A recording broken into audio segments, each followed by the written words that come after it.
Hey, welcome to Questions Just Asked. Questions that you've been wanting to ask, but maybe you were too embarrassed or the moment didn't allow it. So we started this back during the pandemic to stay in connecting with a group of people, and it has just continued on. We keep getting the questions, and I will continue to ask questions as long as I can find questions. And I have been looking at questions banned from the Bible, but I decided to take a break from that. It was just wearing me out. And I also found an article that said questions Jesus asked that we need to answer today, and it's a lot. So we're going to do a series for a while, then we'll go to questions banned from the Bible. And also, I want to remind you that we have two other broadcasts. One is on Monday mornings, a little devotional called Chaplain's Moment, Doctor's Call, and we're focusing right now on prayer, the Lord's Prayer in particular. And then we have the Sun City Bible Study, which is focusing on characters of the Bible, doing a little character study evaluation of people in the Bible. I think this week we're going to be looking at David, I think. I can't remember. My mind is fleeting. But anyways, we're looking at questions Jesus asked. Let's start in on that because you don't want to hear me rumble all morning long. Here's the first question from Matthew 6:27. Can any of you, by worrying, add a single moment to your lifespan? It's interesting. Jesus asked this question, and they didn't have the studies we have today. We can answer this question straight up today. No. In fact, you don't add anything. You actually take it away by worry, anxiety, frustration. What is Jesus really asking? He's asking you to stop worrying because you're in his hands.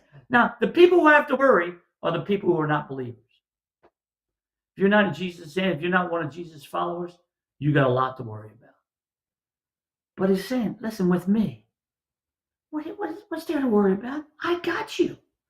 Do you believe that? Do you believe that I've got you? I've been using this example. It's sort of like being at the end of your rope and you got a knot and you're struggling to hold on to it and hold on to it and hold on to it the best you can. And what you really need to do is let go. Stop worrying. Some people are just natural words. I don't think they're natural words. I think they was created over time. Had some incidences happen when they were younger that caused them to fret. And nobody wants to experience pain, so everybody's avoiding the pain. Jesus says, what are you worried about? You can't add a single moment to your lifespan. We worry about all sorts of things today. And I think the reason we do is because we now have the news at our fingertips, right here. This is what causes us to worry because we look at the news. Oh, this happened and that happened. Well, it's going to happen to me. What happened out of one person out of how many millions in the United States?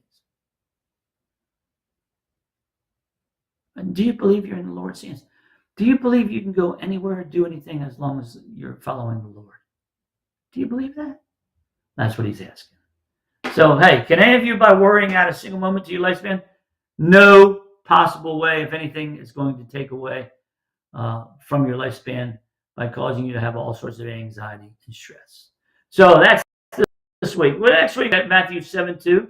Why do you notice a splinter in your brother's eye, yet fail to receive the wood presume in your own eye? That's next week on March 8th. It's hard to believe we're in March already. I just can't. For some reason, I am overwhelmed that we're in March already.